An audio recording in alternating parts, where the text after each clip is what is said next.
Let's get a few simple facts straight. In how many states were Smartmatic machines and software used in the 2020 election? I don't even know the exact numbers.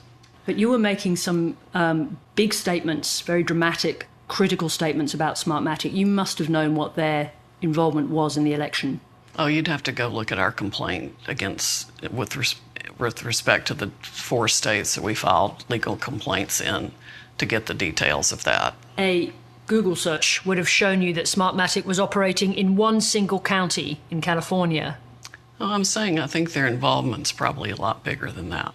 What research or fact-checking did you do at the time to find out what Smartmatic's actual involvement in the election was? Do you work for Smartmatic? You've made an allegation against Smartmatic that they stole a presidential election. I think it's incumbent on both of us to know what Smartmatic's involvement was. It seems like a pretty foundational fact. I mean, I'm confused right now about why you're here. Because you made a series of very strong allegations against Smartmatic and against Dominion, containing many errors of fact. Do you accept the fact now that the company that you accused of stealing a national election only operated in one county, in LA, in California? One county, one state? No, I'm not prepared to accept that fact. I think Smartmatic's involvement was far more significant than that. Do I think they're trying to minimize their involvement? Of course I do. You said that Smartmatic owns Dominion. How do you justify such a basic factual error? I'm going to stop this interview. It's wholly inappropriate in the litigation that we're in. But we're not even in the area of great dispute. These are the simple facts of who owns what. No, we're done. I'm sorry. These are facts. When we are in litigation against me personally, I understand that, but we're billions yes, of dollars. I understand that these are very serious allegations. Thank you very much. But these are also... If nothing else, one of life's certainties is that these Trump stooges will never pass up an opportunity to desperately seek attention wherever they can get it, even if all it does is further destroy their reputations and careers. Because let's be honest, if they had enough sense to know that they should probably exercise their right to remain silent, they'd probably also have had enough sense not to tie themselves to a malignant narcissist like Trump, who's watched most of those in his orbit either go to prison or have their lives destroyed.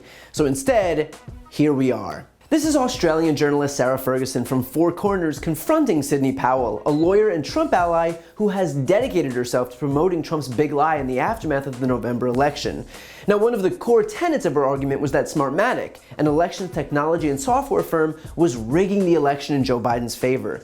And yet in this very interview, Powell isn't even able to say where Smartmatic is used. Now, that's probably because the reality of where Smartmatic was used in the 2020 election doesn't exactly lend itself to her argument, considering, as Ferguson herself pointed out, it was only used in Los Angeles and California. That's it. In other words, Powell is couching her entire inane argument on the idea that an elections technology firm that wasn't even used in other states somehow was still responsible for rigging the election in those states. Yeah, that totally checks out. Powell even asked Sarah Ferguson if she works for Smartmatic when she continues to get pressed on the facts. Imagine thinking that the only way someone would want to find out the truth is if they're on their payroll. I mean, seriously, Powell gives the entire ballgame away here, showing that as far as she's concerned, the only way someone can advocate for anything is if they're collecting a paycheck from them. If you were wondering how she ended up in the Trump orbit, now it should make a little more sense. What's ironic too about the fact that Sidney Powell can't seem to recall any facts about Smartmatic in this interview is that during the election, she was more than happy to fill that vacuum on the right with a barrage of disinformation like this.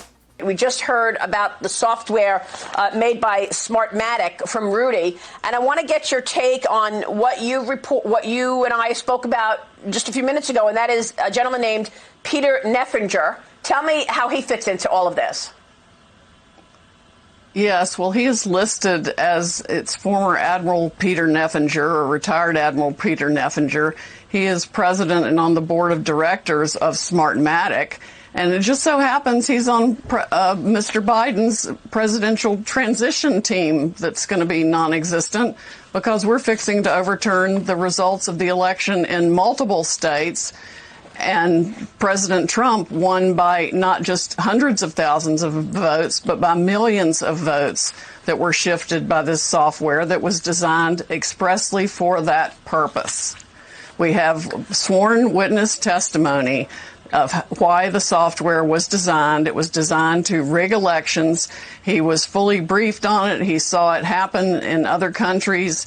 It was exported internationally for profit by the people that are behind Smartmatic and Dominion. They did this on purpose. It was calculated. They've done it before. We have evidence from 2016 in California. We have so much evidence, I feel like it's coming in through a fire hose. Weird how she didn't exactly seem to be so careful selecting her words when she was on Fox News primetime and enjoying her 15 minutes of fame. Of course, a $2.7 billion lawsuit might tend to make you think differently. Powell, along with Fox News, 3 Fox hosts, and Rudy Giuliani were the subjects of a defamation lawsuit born directly out of these lies.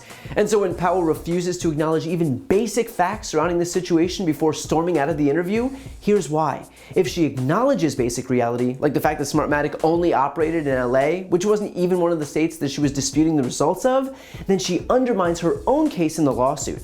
Her entire argument is predicated on her continuing to play make-believe about even the simplest, most obvious facets of what happened.